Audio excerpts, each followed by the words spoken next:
Good afternoon everyone and welcome to Aussie Roots. I was just walking around the garden and I thought I should do a quick video on my favourite ground covers that I'm growing because they're so important. Yeah, especially these tough ones. They cover your soil and keep it all looking amazing. So this first one here is Epipremnum, or the golden pothos. I absolutely adore this thing. It doesn't get out of hand.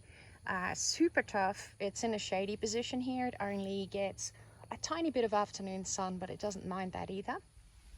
This here is the betel leaf plant, and it's not for the faint of heart because, as you can see, it can turn into a massive patch.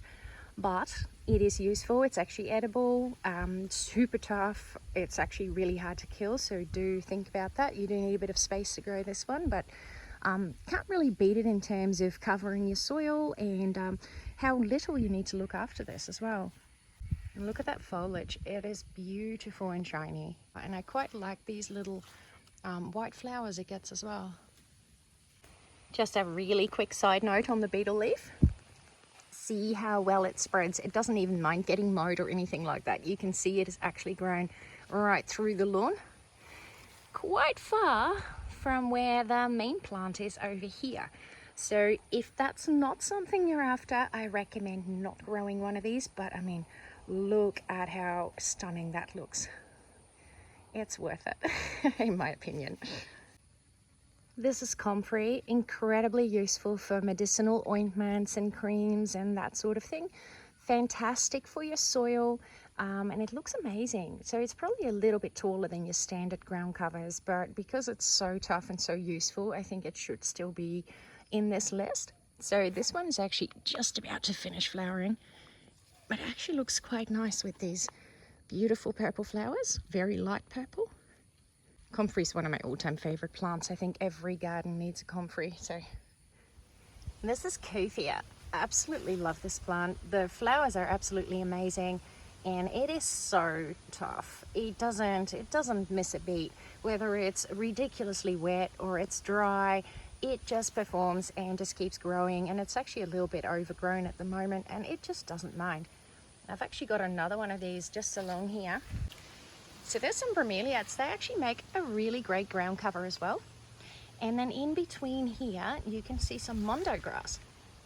That's not one I thought would do well in the tropics, but it is actually doing really well. One thing to keep in mind, if you've got horses, they love to eat it, so make sure you keep them away. So here's another one of a different color. Look at those gorgeous little flowers. This is a bit of an odd one. Not many people would consider this a ground cover, but this little fella here is a Heliconia Jamaican dwarf, and this is about as tall as he gets. When he flowers, it's absolutely beautiful. He's got that very, very nice Heliconia flower sticking over the top, bright red, and yeah, it makes a great filler, great ground cover. This is Impatiens Tom Thumb. My daughter planted some of these and she grew them herself from seed. She's 12, so she's very proud of that. But it is such an amazing self-seeder. So the plants grew to probably around 30 centimeters tall, and they've self-seeded all of these little seedlings. So it's going to be a beautiful cover of these gorgeous flowers. Right next to it, we have some marigold. Great ground cover, great for keeping pests away. And as a bonus, you get these gorgeous flowers. This here is Pennyroyal, and it is probably one of the densest, low-growing ground covers you can get. But great coverage. So it's excellent for pest repelling and that kind of thing. This here is the spider plant. Probably a lot of people would consider it a little bit boring, but I don't think you can beat it for toughness, ease of care, and how easy it is to propagate as well. So you can get one plant and propagate these tiny babies here. You just cut that off and chuck it in a glass of water, or just plant them straight up, and they'll grow. So fantastic and very cost efficient. Just wanted to show you a few more bromeliads to give you some idea of what it would look like as a ground cover.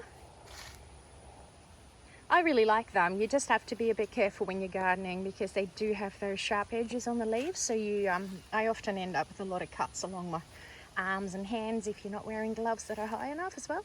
And there's a bit more betel leaf right in between the native Aussie ginger.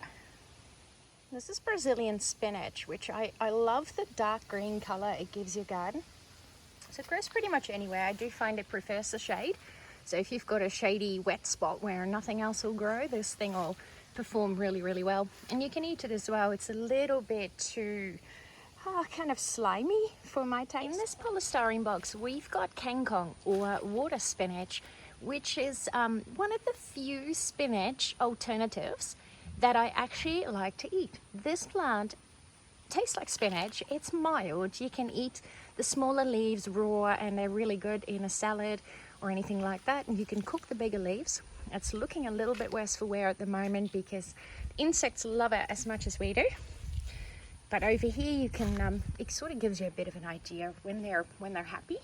They will look like that and they'll happily crawl around everywhere. Very easy to propagate. So as you can see here, it actually gets roots wherever it touches the ground. So you can just cut that off. It does need a lot of water, which is why I had it in that in the polystyrene box over there. And I nearly forgot to include sambung, the longevity spinach. One of my favorite medicinal plants. This has actually got some research proven benefits for your health, which you can look up. But it actually means life extender. I think it's in Malay. So even though it doesn't look like much, it's worth just popping it in between some of your plants. The dog loves it too. This is Syngonium, or the arrowhead plant. It's one that's really easy to spread. So it makes a great ground cover, and I really like the color on this one in particular. See, it's made all these little plants everywhere. It's really great. You can see it in here as well, right next to the variegated shampoo ginger and the betel leaf. You can see it poking its pinkish leaves through.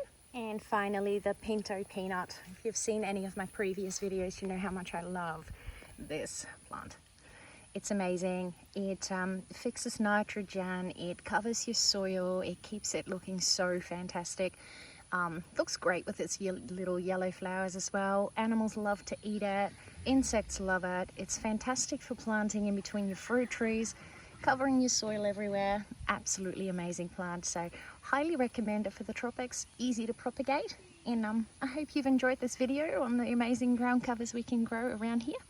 And leave me a comment to let me know your favorite. See you next time.